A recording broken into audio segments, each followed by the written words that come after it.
Oke, assalamualaikum warahmatullahi wabarakatuh. Saya Zulfa Nuruddin Al-Maksum, NIM 115, akan menjelaskan materi kita pada siang hari ini yang sebelumnya sudah dijelaskan oleh rekan saya, Mas Heri, yaitu untuk poin ketiga, masyarakat dan kemajemukan, ciri dan faktor yang mengintegrasikan masyarakat. Diawali dengan pernyataan salah satu penulis dalam bukunya, yaitu Nasikun. Beliau mengutip pernyataan Furnival tentang masyarakat majemuk dan juga disimpulkan, suatu masyarakat majemuk, demikianlah apa yang dapat kita simpulkan atau beliau simpulkan dari konsepsi Furnival, yakni suatu masyarakat di mana sistem nilai yang dianut oleh berbagai kesatuan sosial yang menjadi bagian-bagiannya adalah sedemikian rupa sehingga para anggota masyarakat memiliki loyalitas terhadap masyarakat sebagai keseluruhan, kurang memiliki homogenitas kebudayaan atau bahkan kurang memiliki dasar-dasar untuk saling memahami satu sama lain. Setiadi yang bergandeng dengan Qolib dalam bukunya juga memberikan dan juga menjelaskan faktor apa saja pendorong terjadinya integrasi sosial dalam masyarakat, yaitu yang pertama ialah primordial. Identitas bersama komunitas dapat terbentuk karena adanya ikatan keaslian daerah, kekerabatan, kesamaan suku, ras, tempat tinggal, bahasa, dan adat istiadat. Yang kedua ialah sakral, ikatan religius yang dipercayai sebagai hal yang berkaitan dengan kebenaran mutlak karena dipercayai sebagai wahyu ilahiyah terwujud dalam agama dan kepercayaan yang bersifat supranatural. Agama ini akan menjadi semangat integrasi jika masing-masing penganutnya memiliki kesamaan pandangan keyakinan. Nah, untuk yang ketiga ialah tokoh. Integrasi bisa tercipta manakala dalam masyarakat terdapat seseorang atau tokoh pemimpin yang disegani karena kepemimpinannya yang karismatik.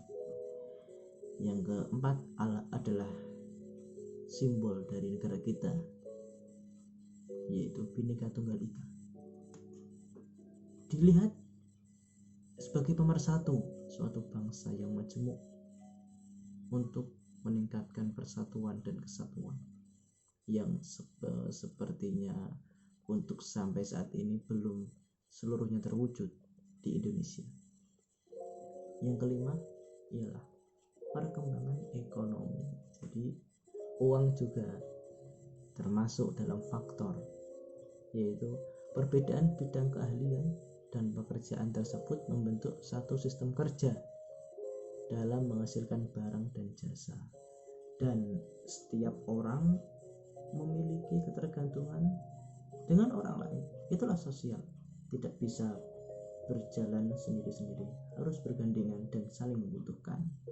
Nah, untuk yang selanjutnya ialah homogenitas kelompok, berasal dari kata homo, yaitu jika antar elemen sosial terdapat kesadaran untuk memperkecil perbedaan, maka akan membentuk integrasi sosial dalam masyarakat.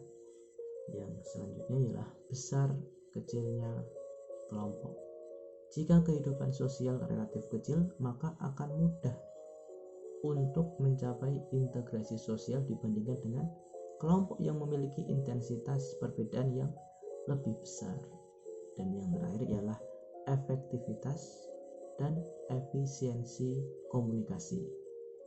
Cepat lambatnya integrasi sosial sangat dipengaruhi oleh tingkat efektivitas dan efisiensi komunikasi sosial.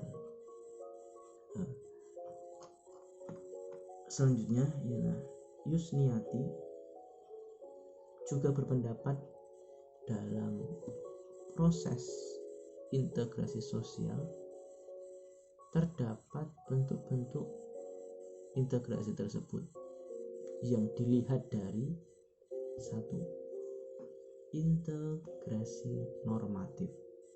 Apa itu? Integrasi yang terjadi akibat adanya norma-norma yang berlaku di masyarakat. Yang kedua adalah integrasi fungsional. Dilihat dari katanya atau judulnya, fungsional diambil dari kata fungsi, berarti berkaitan dengan fungsi-fungsi, atau definisinya ialah integrasi yang terjadi akibat adanya fungsi-fungsi tertentu dalam masyarakat. Nah, untuk yang terakhir ini, yang ketiga ialah integrasi koersif. Agak asing ya kalau didengar. Nah, pengertiannya ialah integrasi yang berbentuk kekuasaan yang dimiliki oleh pengusaha. Jadi itu teman-teman yang dapat saya sampaikan untuk materi yang terakhir dan yang ketiga ini. Semoga teman-teman bisa mengikuti perkuliahan sampai selesai, dan mohon maaf jika ada kesalahan yang saya sengaja maupun tidak. Saya memohon maaf yang sebesar-besarnya. Tetap semangat, jaga kesehatan. Wassalamualaikum warahmatullahi wabarakatuh.